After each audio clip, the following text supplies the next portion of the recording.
On a mis notre santé entre parenthèses, on a passé les autres avant nous, mais il y avait des personnes qui nous attendaient, qui dépendaient de nous. Et sans nous, ils ne pouvaient pas se doucher, manger, parce qu'on a parmi nos usagers, on a des personnes vraiment fragiles, qui sont vraiment dépendantes. Dans la vie des personnes âgées, nous sommes une personne essentielle, donc nous sommes en première ligne en fait. Parce que nous sommes là des fois au moment où leurs proches ne sont pas. Nous sommes à l'écoute, la communication et tout ça, donc ça crée un lien, si je peux dire, affectif. Notre métier, c'est un métier, je peux dire, ingrat. On travaille beaucoup, mais on gagne rien du tout. On travaille des fois 9h à 18h, les heures creuses. Nous, on a du mal à joindre les deux bouts à la fin du mois. Ça fait mal, quoi. C'est comme si on est oublié, c'est comme si c'est un métier inutile.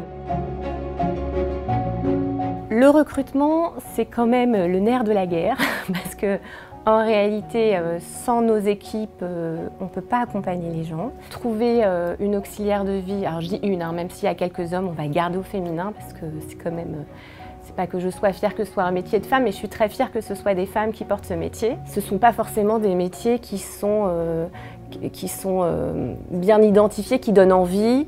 Quand on parle surtout des difficultés que les professionnels rencontrent et on met finalement peu en avant ce qu'il y a de fantastique dans ce qu'ils font quotidiennement. Et là, malheureusement, je crois que tant qu'on n'aura pas réformé le système d'aide financière et de financement de la perte d'autonomie des personnes à domicile, nous, les services, on ne gagnera pas.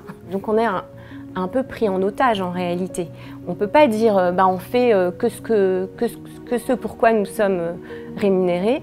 Non, en réalité, si on fait ça, le soutien à domicile des personnes qui nous sont confiées ne tiendrait pas. Alors, les plannings, c'est un cauchemar, en fait, pour vous dire les choses sincèrement.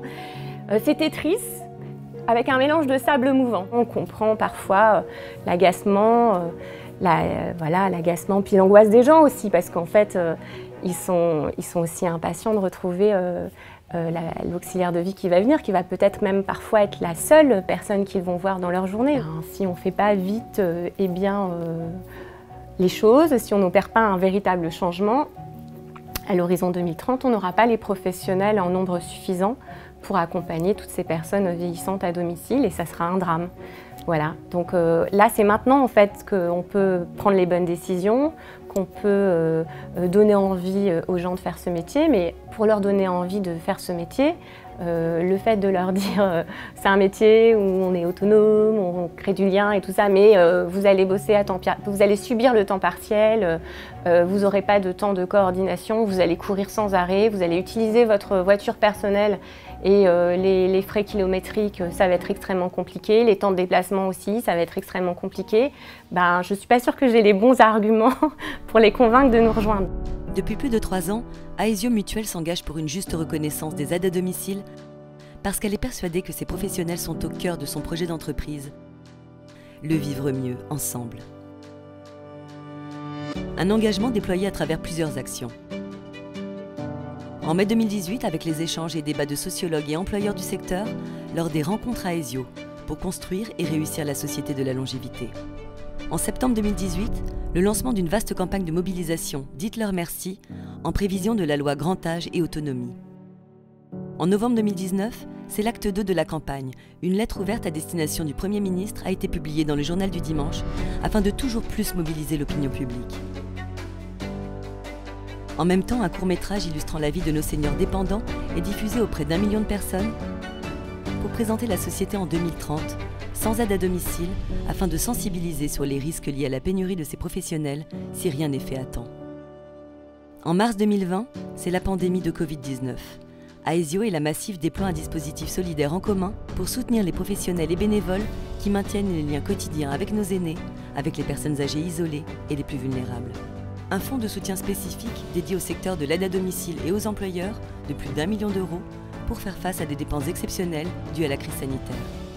Janvier 2021, le soutien et le financement de la campagne Urgence Domicile menée par les 4 fédérations employeuses du secteur, fin janvier 2021, pour sensibiliser et mobiliser sur la question de revalorisation salariale des métiers du domicile. Aujourd'hui, plus que jamais, et malheureusement encore demain, la mobilisation pour les métiers du domicile est impérative pour que nos aînés ne soient pas laissés de côté. Le choc démographique qui s'annonce pour 2030 nous oblige plus que jamais à inscrire en priorité la question de la longévité dans l'agenda politique. Alors mobilisons-nous pour nos aînés, les aidants, mobilisons-nous pour bien vieillir ensemble.